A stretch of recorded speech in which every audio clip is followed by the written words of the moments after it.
Oh, g'day everyone.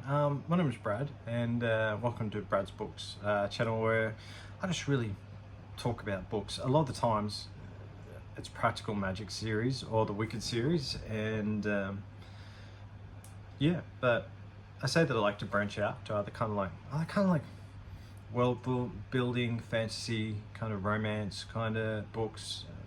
Today I'm going to talk about Elphie, A Wicked Childhood by Gregory Maguire. Much anticipated prequel. It exists within the first chapter or two of the first Wicked book. Firstly, apologies. I'm on the road at the moment. I'm on holidays, and my little dog Jack, he's fine. He's resting in another room. He's not used to having other people in the house. So yeah, I'm filming in a spare bedroom. So please forgive me if the lighting and whatnot's a little bit off. Also, I haven't had much time to prepare, so if I mispronounce a name or whatnot, or if there's odd silence, just forgive me. I've tried to film this about 6 or 7 times now, including last night after the 7-hour drive, and it wasn't a good look. So please. So it's just going to be really off the top of my head, not super detailed, just what I thought. So what's the book about? So the book, really in Wicked, Nessa Rose is born, Elphie's quite young, and really Elphaba, Fraxen, Milena, apologies if I'm getting that name pronounced wrong, talking to Turtle Heart, and then Elphaba as an infant is able to say, and she's able to say horrors. She has a kind of a grasp of the world and how the world's not particularly fair and how it's not righteous or just. And it's quite young. Then we skip forward quite a bit and we get a bit of backstory about the fate of Elphaba's mother and having a brother and whatnot. So this book exists within that time period where Elphaba is quite young until adolescence. So I think before I get into spoilers, we see Elphaba at home with the family unit. We see her travel on to another community, and where she participates in the community. She gets a job, so to speak. She's kind of forced into a job, working as a seamstress. And within this shop, she gets to see people from the community come in and out. So their perception of her as a green-skinned girl, not only a green-skinned girl, but she's also the son of a unnamed god, Reverend, the daughter, apologies, of her father, Frexbar. So that's always also cast upon her. She's also the sister with the girl with disabilities, and to her brother is quite, I don't want to say malevolent, precocious maybe. So there's many things that make Elphaba, besides her green skin, which she's judged for quite immediately, particularly by her parents when she was quite young. There's also other facets to her family that make her different or odd in the wider community. So if you think about it, any sort of community that her parents could have belonged to, Elphaba never grew up within them. So as I want to say unionist, but as a priest of the unnamed god, Frex took his family quite remote to areas where he could preach and hopefully convert from like lunar list, from the kind of pagan areas of Oz into this unnamed god, kind of semi Christian Catholic sort of religion. So Brex's family, his social networks and supports aren't there. He's literally taken his family quite far away. And then, forgive me, I've got a family friend. And so if I say Milena wrong, apologies. I read the book, I haven't listened to the other book. So she's also, within her family and her cultural identity, she's next in line to be one of the eminent Throps. Well, she's in the line for and the family of. But then Frex comes in as a young man and has kind of a moment of bravery, and that's where he meets his future wife. I'm trying to avoid saying Melina, apologies.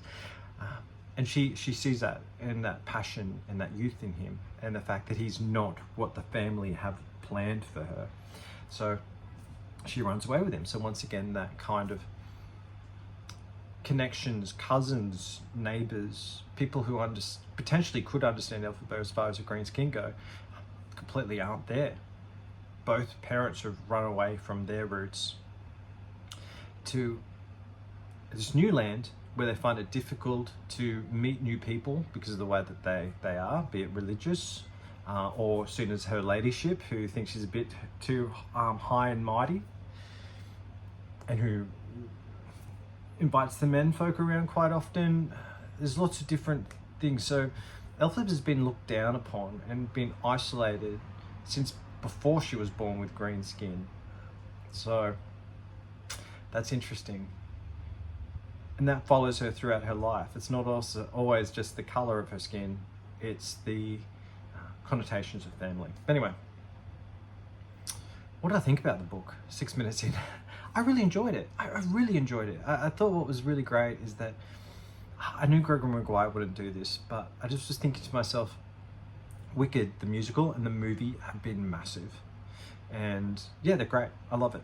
And I just thought, what is this Elphie book that's kind of arrived? Is it going to be affected by the movie and musical? Because if you think about the creation myth for Oz, you've kind of got the unnamed god version of events with the unnamed god, which did so, but Lunimus, the pagan version of events, like the world was urinated in and the animals came out of the urine river and all these sorts of things. So I thought, how is Elphie, A Wicked Childhood, going to be different at all? And my answer is that it's not, which I really appreciated. It's perhaps not as full on there with the kind of like adult. I'm not adult. It's very much in the style and tone of the rest of the books. It's just another part of the books. It hasn't been affected by the movie or musical whatsoever, which I was really glad to see. And I really thought that was quite great to see. And I think that this potentially, for people who don't want to read Wicked or can't get into it, I've seen YouTubers who are just really taking the Wicked novels in the series apart, because it's so different to the musical and whatnot. It's a different beast. It's a different world. And what it's saying, these are literally fairy tale characters. They could come from the same land as, well, obviously Dorothy and the Wicked Witch and the Wizard, but also Cinderella. They could be as fine and regal as Cinderella, but no, these ones, they don't change their clothes, and they get cow dung on their pants and will be there for ages. And the women who help deliver a child might also pick your pocket or purse while they're doing it, and people might come to attack you, and the townspeople might not protect you. They're all very salt of the earth, common sort of people who aren't particularly good. They exist in that sort of shade of grey. So in such a world where goodness is hard to come by, Elphie, who potentially could be considered quite good, is thrust up as the wicked one. Maybe it makes everyone else feel good about themselves. But I found the writing really good, enjoyable, exciting, lots of twists and turns. So I enjoy the book, and I recommend that you go read it. Apologies if I have to pause this for you at any stage. I've got everyone in the background. Really recommend this book. If you like the first Wicked book, if you like the whole series, go have a read. Exciting, twists and turns and surprises. Fantastic book, A+. Okay, so what did I think of the book? Talking vaguely about the different positions and what the different storylines and threads. What I thought was interesting, because in other videos I've kind of said quite openly that,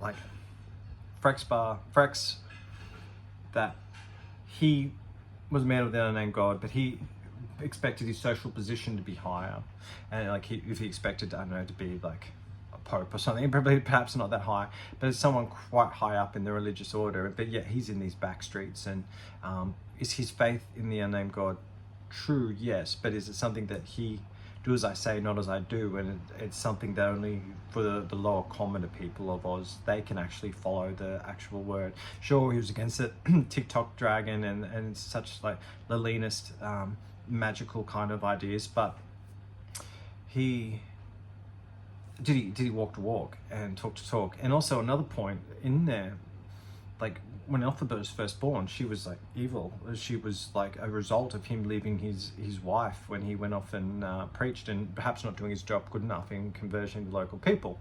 So was Elphie beloved? And I think the answer is that we get in this book is, and I think this is the theme of the book throughout. It's kind of like you, reader, who've read the whole series, or you've read the book or the movie or whatever. You didn't know the whole story. In fact, you made choices and decisions when there's a whole lot more to the story you had no idea about, and perhaps we've rushed in judging these people. That's what I felt with this book. I felt like it was an answer to potentially me as someone who's correction. This book has nothing to do with me, but what I'm trying to say is, for people who read it and don't have the whole story, or me who often makes mistakes, coming to conclusions about people and society when we don't know the whole backstory. And that's affected Elphie her whole life. So perhaps we as the reader are somewhat part of it now, that we've judged these people, but there's actually more to them. So Frex did go and turn that he did love his daughter. He looked out for her. He protected her. Is he great? No. Is he as loving and moral and everything as we would have liked? No, I'd say not, but I think that he did shows that he cared for her and wanted to protect her, particularly around other boys and whatnot, and it wasn't so much as, oh, we must keep the woman separate or the female separate. I think he had a real father's love, even though it's slightly askew, but he wanted to protect Elphie, and she was at all times included in the family. So I thought that was really quite interesting, and his faith in the unnamed God is quite true, and it carries him, and it sometimes restricts him in choices that he has to make. And that whole Leninist idea that Nanny has, like he doesn't want that around his children, and the whole idea that Elphie or Nessa can enchant things, he doesn't, or hex things. Like no, keep that pagan nonsense away. Like, children, you're safer in the unnamed God. He truly believes in it. It's not something he just preaches down to the lay commoner people. It's something that he preaches within his whole family, because he wants them to be safe. So I think that was really quite interesting.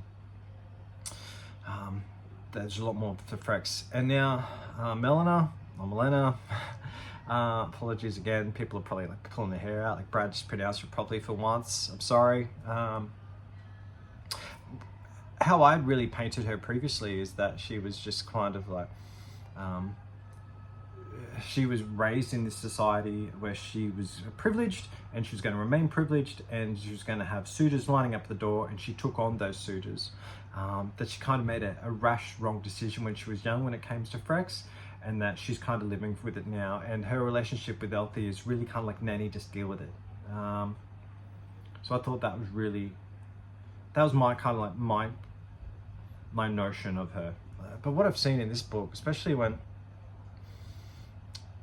Elphie saves her sister Nessa from attack, her magic, her senses, she hides her sister up to safety, and Melina really has to step up as the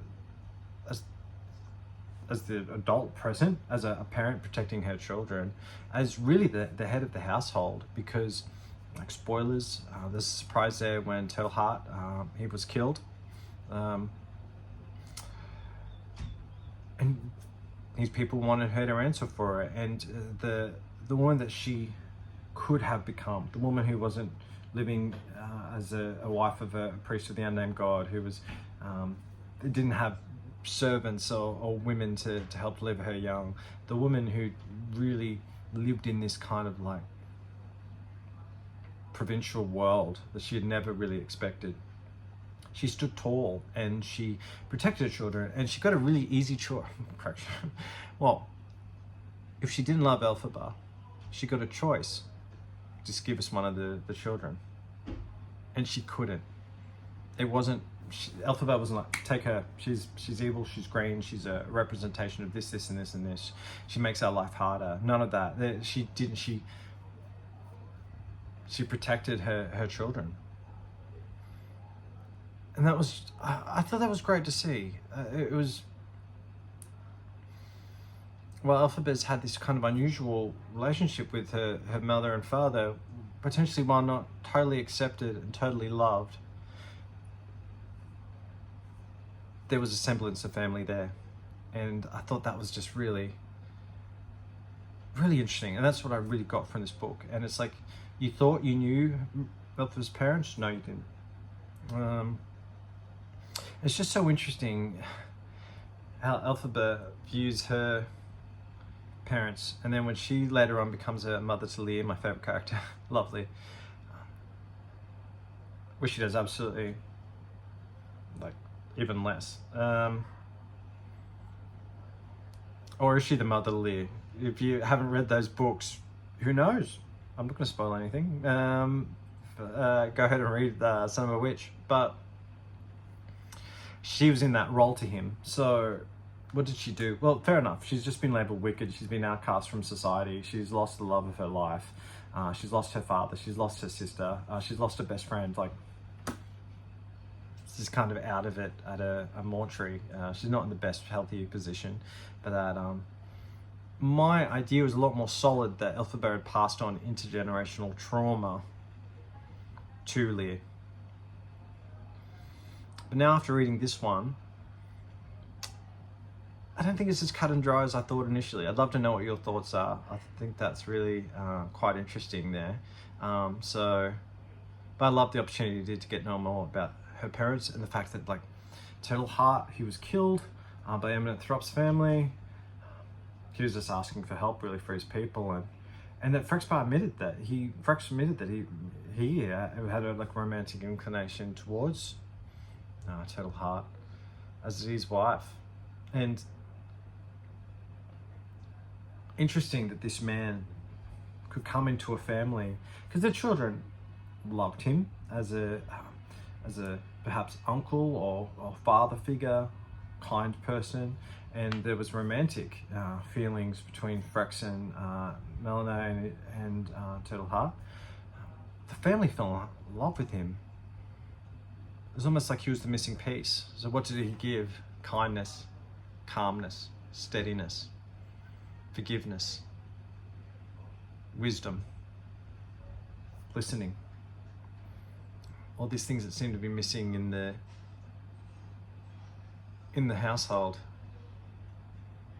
So what did I think about the rest of the book? I thought it was really quite interesting that Frex wanted to make right, and that he went out and that he got Elphie into kind of like preaching and singing for the unnamed God. So Elphaba, to that community at least, while she did represent green skin and difference, she didn't represent Wicked Witch. She represented unnamed God, goodness, religion, forgiveness, all these things that Elphaba was seen at in this community, in this town. And Elphaba also met a rich boy, a handsome rich boy from her perspective. And she immediately gave him attributes of being like cruel,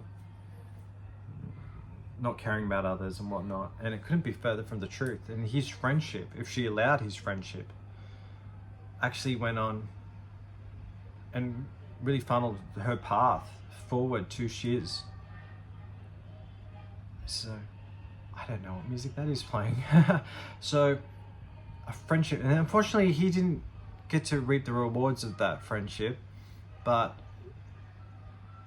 I wonder if that kind of prepared Elphaba, even not subconsciously, to be open to Glinda. A rich blonde stereotype with the potential to have more within her if you can just open up to that opportunity. Interesting. Yes. What I was hoping, I don't know, I just would have loved a name drop for Lear. If there was a family member or something. I know that potentially Elphie's going to be Red, Wicked Elphie, then Son of a Witch, so maybe we don't want that kind of spoiler, but I would have loved if there was at least an eminent Lathrop, someone in the family. I guess that could have answered the questions for Lear and Son of a Witch at some stage, but I'm trying to think if there's anything else in the book. I think it was really interesting between Nessa and Elphaba, where it was a choice between Elphaba and Nessa, how they approach the world. They're both seen to be different due to disability or physical impairment, and then how they're perceived for the color of their skin. Elphaba has chosen really to kind of push away empathy, kindness, love, because that's painful, because you lose that. So she goes her own way, and she only really has that kind of connection with animals, as we've seen in this book and later on in the other Wicked series. But Nessa, she presents as sweet, mild, needing assistance, just an adorableness. That's what she projects to get by, and it does well for her. She needs to be coddled, where Elphaba not used to that, and she wouldn't get it anyway. And I think that's where her relationship with Piero is one of the first times that she's been vulnerable, and she's kind of let that sort of love in. So just two different ways. And then Shell, you just have, he's just Shell. He is truly wicked, and he's the little boy who's seen as anything but the son of a preacher man. And he's going to go by unnoticed until he takes power as ordained by the unnamed God. Yeah, so that's really interesting. So yes, I enjoyed this book. Do you know there's another book that I got too on Amazon, but I haven't read it yet. It's kind of like the manga adaptation of Wicked, book 1. And I got it, and I've been in such a need to get ready and pack and travel that I haven't actually read it yet. So Elphie, I love it. And I just hope there's more books, because Another Day series came out, and this book came out. I just thought about it now. I would love there to be a follow-up to the whole series, but I would love for more from Lear. Definitely. I need to go back and read Another Day series so I can catch up. I just love his character. I think he's fantastic, and I've said that enough on this channel, and any possibility that I can get more Lear time, I will take it. Yeah. Anyway, they're my thoughts on the book, and I apologize it's a bit haphazard and all over the place. I'm kind of thinking off the top of my head here, which I don't normally do anyway. I better go see how my little dog's doing. I think he's really tired because he sleeps a lot of time in the morning, but here my parents are playing with him all the time, so I think he's just a bit buggered, a bit tired. Buggered, Nick, tired here, and I'll explain that. And he's tuckered out, so I'll go see how he's going. But yeah, let me know what you thought of the book, and if you enjoyed it, or if there are any points that I might have missed, or it's just thoughts or feelings.